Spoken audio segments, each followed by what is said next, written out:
Some Pharisees and other Jewish leaders now arrived from Jerusalem to interview Jesus. Why do your disciples disobey the ancient Jewish traditions? For they ignore our ritual of ceremonial hand-washing before they eat. And why do your traditions violate the direct commandments of God? For instance, God's law is honor your father and mother. Anyone who reviles his parents must die. But you say, even if your parents are in need, you may give their support money to the church instead. And so, by your man-made rule, you nullify the direct command of God to honor and care for your parents. You hypocrites! Well did Isaiah prophesy of you, these people say they honor me, but their hearts are far away. Their worship is worthless, for they teach their man-made laws instead of those from God.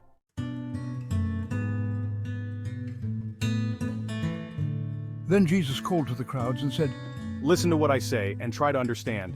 You aren't made unholy by eating non-kosher food. It is what you say and think that makes you unclean. Then the disciples came and told him, You offended the Pharisees by that remark. Every plant not planted by my Father shall be rooted up, so ignore them. They are blind guides leading the blind, and both will fall into a ditch. Then Peter asked Jesus to explain what he meant when he said that people are not defiled by non-kosher food. Don't you understand?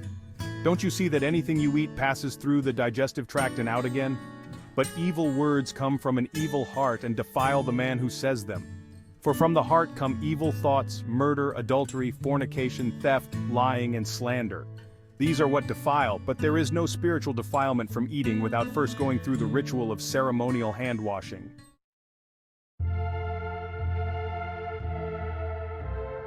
Jesus then left that part of the country and walked the 50 miles to Tyre and Sidon. A woman from Canaan who was living there came to him, pleading, Have mercy on me, O Lord, King David's son, for my daughter has a demon within her, and it torments her constantly. But Jesus gave her no reply, not even a word. Then his disciples urged him to send her away. Tell her to get going, for she's bothering us with all her begging. I was sent to help the Jews, the lost sheep of Israel, not the Gentiles. But she came and worshipped him and pled again. Sir, help me! It doesn't seem right to take bread from the children and throw it to the dogs. Yes, it is, for even the puppies beneath the table are permitted to eat the crumbs that fall. Woman, your faith is large and your request is granted. And her daughter was healed right then.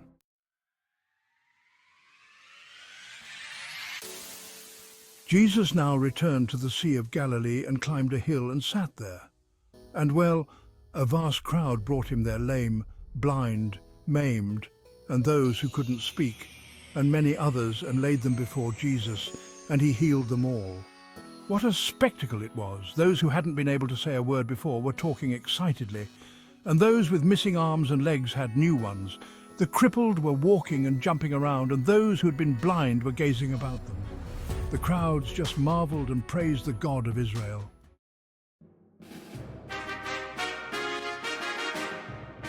Then Jesus called his disciples to him and said, I pity these people. They've been here with me for 3 days now and have nothing left to eat. I don't want to send them away hungry or they will faint along the road. And where would we get enough here in the desert for all this mob to eat? How much food do you have? 7 loaves of bread and a few small fish. Then Jesus told all of the people to sit down on the ground, and he took the 7 loaves and the fish, and gave thanks to God for them, and divided them into pieces, and gave them to the disciples who presented them to the crowd. And everyone ate until full, 4,000 men besides the women and children. And afterwards, when the scraps were picked up, there were 7 basketfuls left over. Then Jesus sent the people home, and got into the boat, and crossed to Magadan.